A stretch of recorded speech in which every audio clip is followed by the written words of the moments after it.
Kaseng long kami nyotam National Youth Front Women Wing hakajing alam ka President ka Kongpreti Jera mende ka sitoding kilawan chakamat bangkren chikilat pathai kubor ba kala ong ba kikam sab jang kawe corporation ka bawan rai ka kamai ka ji ha ka jila kata ka Meghalaya Transport Corporation hadien man kaliang jongki kila yoi ka jing ujo na kinong trai ka MTC hadien bagani ka corporation kam la asyu menteri kampura na du usnam arjar ka nyau hadien ba u Managing Director ulai tu bah lapendu no ikatu kani teliki puas ka bah pensasat ya kariti tekam ke MTC.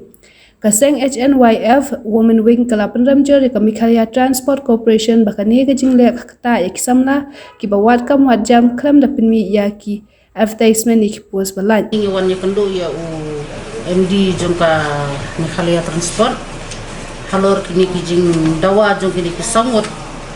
Halor ka jing bom yo ya kanika standard skill jong kinong tray Meghalaya Transport marmenta kidon kibala lai pusan lai kundusnem kibala tray baplikarat hadu kan mentar tempat yo watang ya kawe ka hok jongki tena kaliang jongi kum kasem ni padam jor ya kanika jing long jong kanika MTC namarba wat hadu bak kini kinong tre MTC mentah baplikan rat long kisem jinge nomor babun ki pula mod bancang pension ru tempat yo watang iko ka standar skill juki te undang ila ya kendo UMD mene ujubab na UMD kalong ba na du hajar kan nyau la pendu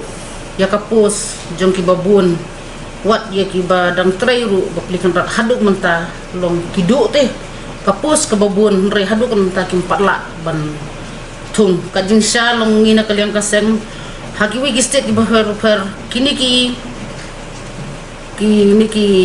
nong tre jong ke MTC kidon hadu si hajar telimo ki pos hang ni ki badang bun ba ki pos nrai wat ki driver kini badon menta kanos menta badang sa ngot satang cispa sanko ngot ai tena kaliang jongi kaseng ni dawa bangin namla ban pediang ya kan di jing ong jong UMD ba na 2,000 kan nyau ngila penduk rut ya kan di pos berokot nre wat pinlet mentahang ni hapo MTC badai ka head office jong ka Meghalaya Transport hang ni undon su ki officer ki ba depet ya ki babun kiliang jong ka jing don kam jong ka department bun kini ki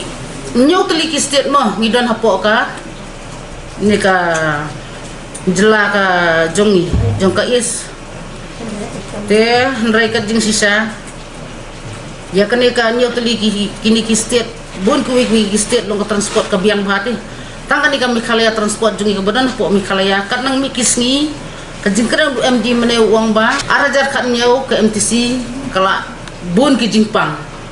te ladang yo ki officer ngatrai kum ki kun samla ki jongi mentah ki babun ki officer ki badan la ka jong ka jing pulih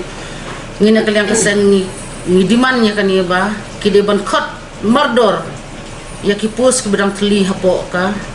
MTC kisen na kaliang jungi kaseng nginom sangkha ya kini nginang budin but how minister jong ka transport ng sa submit ya ki memorandum kat kum jing dawa jungi kaseng kini kwa aba UMD uday ban pensai halor jong kini ki pos ki ba na 2,000 kan nyau balai bau krem tungsu hapo eto head office menta jong ke MTC kemot long ki badon hang tu kidei daki baterai kum kini ki engineer badai na po workshop jong ka ni ka karkhana kidi karkhana no workshop mo ki engineer te henry menta ki wan penyat ban hang ni po head office dena kan yang jungi ka seng nom la ban pediang bat dalilai nom la ban pediang ba ya kini ki beri ke belasong thai dulu bakin wan join biang hapo ke office nomor ki kun samla jungi menta ki bun ki bom yo kam yo jam balai sapoi kini ki kiat ki drugs ki kenja ki bun ki kam snio bajelai hapo state Meghalaya jungi nomor ba kum ki pos ki batliru kini ki office lani ki officer lani kum minister badai pet ya kan ka transport ru umla artiban play ya kata ka kalat kelenti ban yo kam yo jam bi kun samla jumi